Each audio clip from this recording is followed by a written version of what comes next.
Բարձրատան, այսպես, Հայաստանի Հանրության Սահմանադրական դատարանը կենտրոնական քրական հանձնաժողովին որպես պատասխանող կողմի հանձնել է Հայաստանի Հանրության Ազգային ժողովի 2026 թվականի հունիսի 7-ի երթական ընտրությունների մասնակցող ուժեղ Հայաստան կուսակցությունների դաշինքի դիմումը ես չեմ ներկայացնի պահանջները, բոլորը դիմումներում են, Միասնության թևերի կուսակցության դիմումը, Դեմոկրատիա օրենք կարգապահություն կուսակցության դիմումը, Բարգավաճ Հայաստան կուսակցության դիմումը, Հանուն Հանրապետության ժողովրդավարության պաշտպանների դաշինք կուսակցության դիմումը, Հայաստան կուսակցությունների դաշինքի դիմումը և Նորույթ ռեֆորմիստական կուսակցության դիմումը։ Բարձրատան, Հայաստանի Հանրության Ազգային ժողովի երթական ընտրությունները անցկացվել են 2026 թվականի հունիսի 7-ին։ Հայաստանի Հանրության Ընտրական օրենքի և Սահմանադրական օրենքի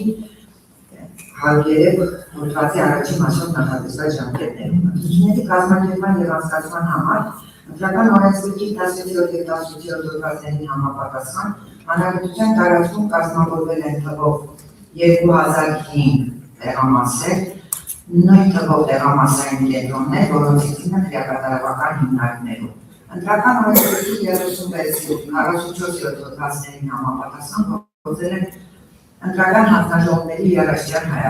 համակարգը, կենտրոնական ընտրական հանձնաժողով, կրթարցային հանձնաժողովներ, թվով 38 և 2005 տեղամասային ընտրական հանձնաժողովներ։ Ընտրական օրենսգրքի 75-րդ հոդվածի առաջին մասը սահմանում է կենտրոնական ընտրական հանձնաժողովը 7-րդ օրը հիմք ընդունելով քրեական արդյունքների վերաբերյալ արձանագրությունը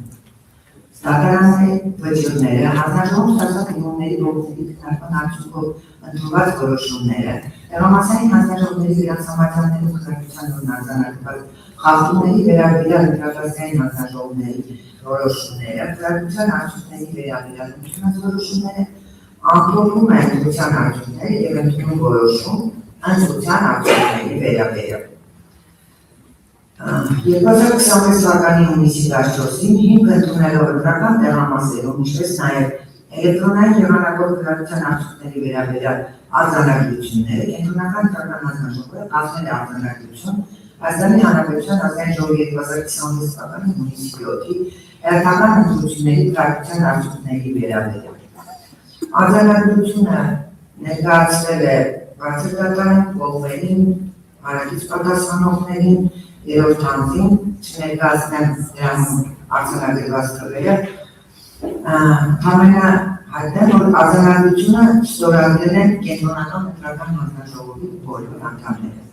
Վերը նշված իրավաբանի պահանջներին համապատասխան կենտրոնական ընտրական հանձնաժողովը 2026 թվականի հունիսի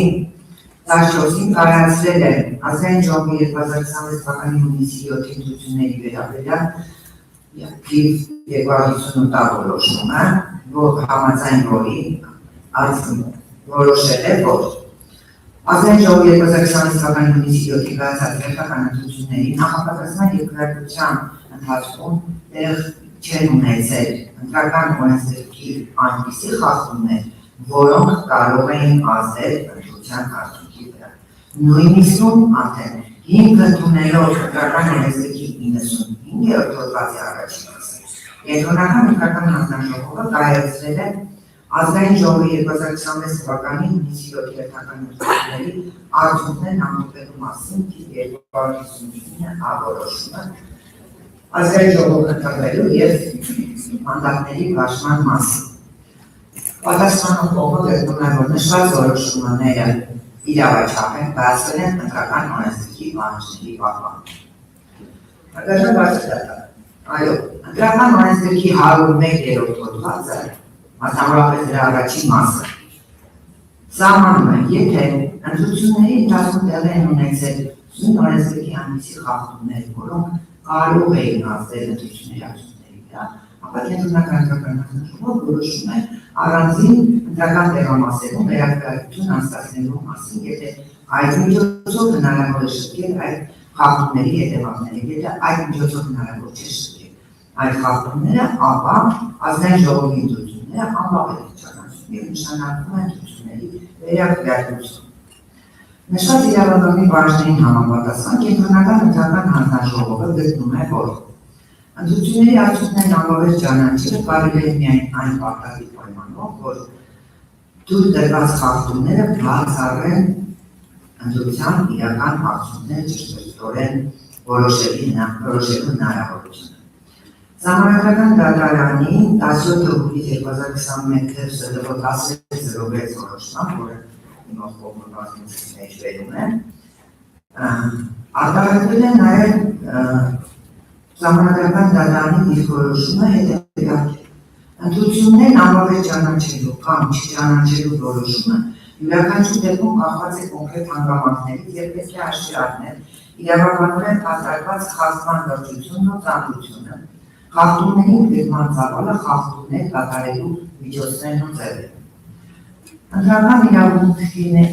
իրավունքների համացուցած խախտումները կարող են մի քանիսանալ ընտրությունների արդյունքները վերանայելու համար, սակայն այդ վերանայման էական բովանդակությունը պետք է կազմի այն հարցի պատասխանը, թե արդյոք առկա իրավախախտումներն այնպիսի ընդգրկում ունեն, որ կարող են հասարակության դնել ամբողջ ընտրության արդյունքները և վավերությունը։ Եվ մեկ այլ դիրքորոշում, որ ընտրատեղամասում կամ տարածքում կատարված խախտումները չեն կարող հանդիսանալ այլ տեղամասերում նմանատիպ խախտումների մասին ենթադրություններ անելու համար կամ վստահության աստիճանը կասկածի տակ դնելու համար։ Ընտրությունների արդյունքներն անվավեր ճանաչելուն կարող են հանդիսանալ միայն իրավաբանորեն հաստատված այն կոնկրետ խախտումները, որոնք էական ազդեցություն են ունեցել կամ կարող են ունենալ ընտրության արդյունքների վրա։ Կենտրոնական ընտրական հանձնաժողովը գտնում է, որ ընտրական օրենսգիրքը չի սահմանում խախտումների տեսակներ կամ քանակ, ինչպես նաև չկա սուբյեկտային կազմ, որոնց կողմից կատարված խախտումները ավտոմատ կերպով կհանգեցնեն ընտրությունների արդյունքների անվավերության։ Ընտրության արդյունքներն անվավեր ճանաչելը չի կարող գրել մեխանիկական բնույթ։ Ընտրական պրոցեսում թույլ տված ցանկացած խախտում ինքնին հիմք չէ ընտրության արդյունքներն անվավեր ճանաչելու համար, քանի դեռ պարզված չէ ընտրության արդյունքների վրա խախտումների ազդեցության իրական և հնարավոր չափը։ Սահմանադրության երկրորդ հոդվածը, այո, ամրագրում է ազատ ընտրությունների անցկացման պարտադիր պայմանը, այդ սկզբունքը, որը ամբողջությամբ դրա ազատ ընտրություններ անցկացնելու և կազմակերպելու ամբողջ գործիքակազմը և հնարավորությունները տրված են ընտրական օրենսգրքով, ընտրական հանձնաժողովներին և ընտրություններում ներգրավված մյուս մասնակիցներին, այս մասին ես մի փոքր ուշ ավելի մանրամասն կարգավորում։ Հարկ եք համարում նշել, կարծում եմ բոլորը համակարծիք են և իրենք էլ կփաստեն, որ ընտրությունները կազմված են իրարից առանձնացված մի քանի փուլերից։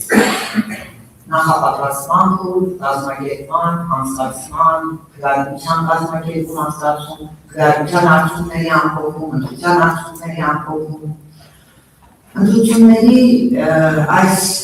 2026 թվականի հերթական ընտրությունների ժամանակ, այո, միաժամանակ առաքելությունը և միջազգային դիտորդական առաքելությունները նշել են դիմողները ճիշտ են, որ այլով 2026 թվականին կատարված որոշ լրացուցիչ փոփոխություններ ներդրվել են արագացված կարգով, բայց այդ նույն զեկույցում նշել են, որ 2026 թվականի հունիսի 7 խորհրդանական ընտրությունները ընտրողներին ապահովել են քաղաքական այլընտրանքների միջև իրական ընտրություն կատարելու հնարավորությամբ ընդհանուր առմամբ լավ կազմակերպված գործընթացի պայմաններում։ Նշել են, որ ընտրությունները անցկացվել են վերանայված իրավական կարգավորումների հիման վրա, որը ապահովում է ժողովրդական ընտրությունների համար ամուր հիմք։ Երկու դիտարկում են այդ միջազգային կազմակերպությունների եզրակացությունից, մասնավորապես ընտրությունների վարչարություն իրականացնող մարմինը ապահովել է տեխնիկական նախապատրաստական աշխատանքների իրականացումը պրոֆեսիոնալ և արդյունավետ կերպով և վայելել է շահարկի կողմերի վստահությունն իր տեխնիկական կարողությունների նկատմամբ։ Կենտրոնական ընտրական հանձնաժողովի և ընտրատեսային հանձնաժողովների նիստերը որպես կանոն բաց են եղել դիտորդների համար և առցանց հեռարձակվել են, իսկ համապատասխան որոշումները հրապարակվել են ժամանակին, ինչը նպաստել է թափանցիկությանը։ Ընտրությունների օրը անցել է կազմակերպված և հանգիստ, չնայած իշխանությունների կողմից հաղորդված ընտրական իրավախախտումների վերաբերյալ մի շարք քրեական մեղադրանքներին և գրություններին։ Ընտրատեղամասերի բացման և քրեական գործընթացները դիտարկումների ճնշող մեծամասնության շրջանակներում գնահատվել են դրական։ Եղել են տեղամասեր, որ եղել են ընթացակային խնդիրներ, այո, կենտրոնական ընտրական հանձնաժողովներ է դա դիտարկել և գիտի։ Տեղամասային ընտրական հանձնաժողովները հիմնականում պահպանել են սահմանված ընթացակարգերը, իսկ ընտրողների հիմնականացման սարքերը աշխատել են արդյունավետ կերպով։ Ընտրություններում ընդգրկված սուբյեկտների թվաքանակը կարծում եմ պետք չի ներկայացնել, բոլորս գիտեն և հատկապես համապետական ընտրություններում այդ ներգրավվածությունը ինչպիսին է։ Կարան լինեն ուղիղ եմ ասում խախտումներ, այո, կարան լինեն։ Կարան լինեն ընթացակարգային խնդիրներ, խախտումներ, այո, կարող են լինել։ Եվ հարկ է նկատել, որ ի տարբերություն կենտրոնական և ընտրատեսային ընտրական հանձնաժողովների, որոնց կազմավորման անդամների նշանակման բարակայում ներկայացված են որոշակի պահանջներ, որ պետք է բավարարեն, գոնե վարչապետի կրթությունը, այո,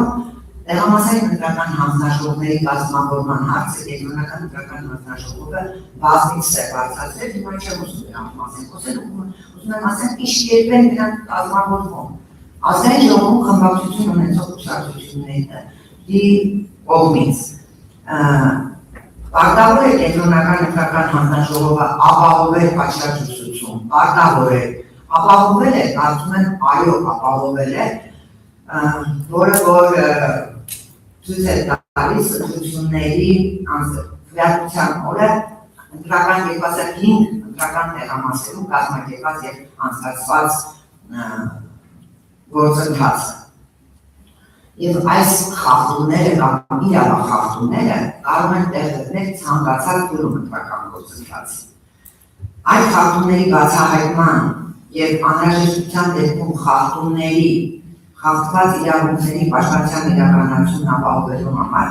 ընտրական օրենսգրքով սահմանված են վարչական և դատական վերահսկողության բավականին արդյունավետ կառուցակարգեր։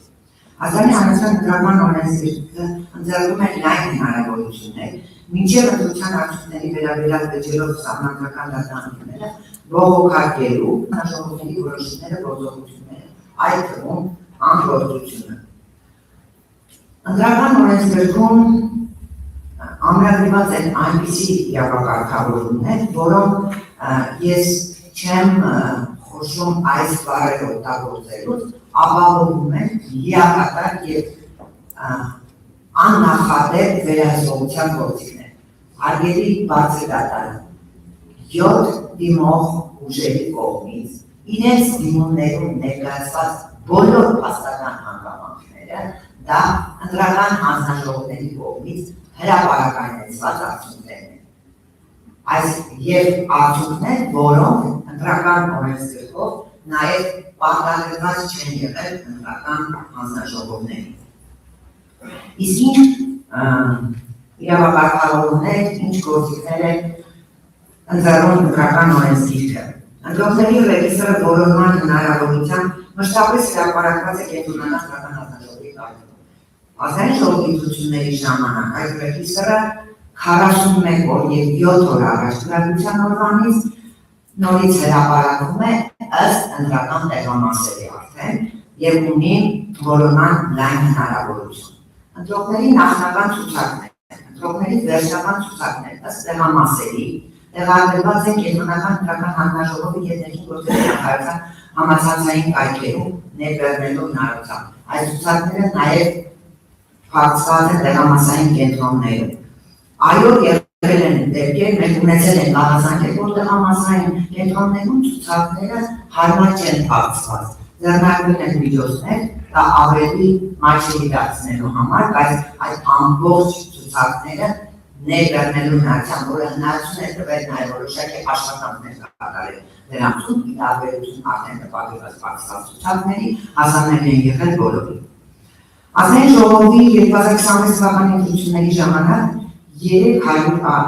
300-ից ավել ընտրող ունեցող բոլոր տեղամասերում, նրանց թիվը կազմել է 1757, իրականացվել է քվեարկության ամբողջ ընթացքի և արդյունքների ամփոփման գործընթացի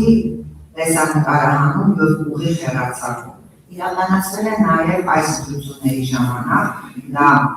ընտրական օրենսգրքի պահանջն է եղել և կիրառվել է այս ընտրություններին որպես համապետական ընտրություններ, թվով 38 ընտրական հանձնաժողովների, նիստերի և վերահաշվարկների աշխատանքների, այս դեպքում տեսաձայնագրում, այսինքն եղել է նաև ձայնը ընտրատարածքների պարագայում, տեղամասերում բացառապես եղել է տեսանկարահանում։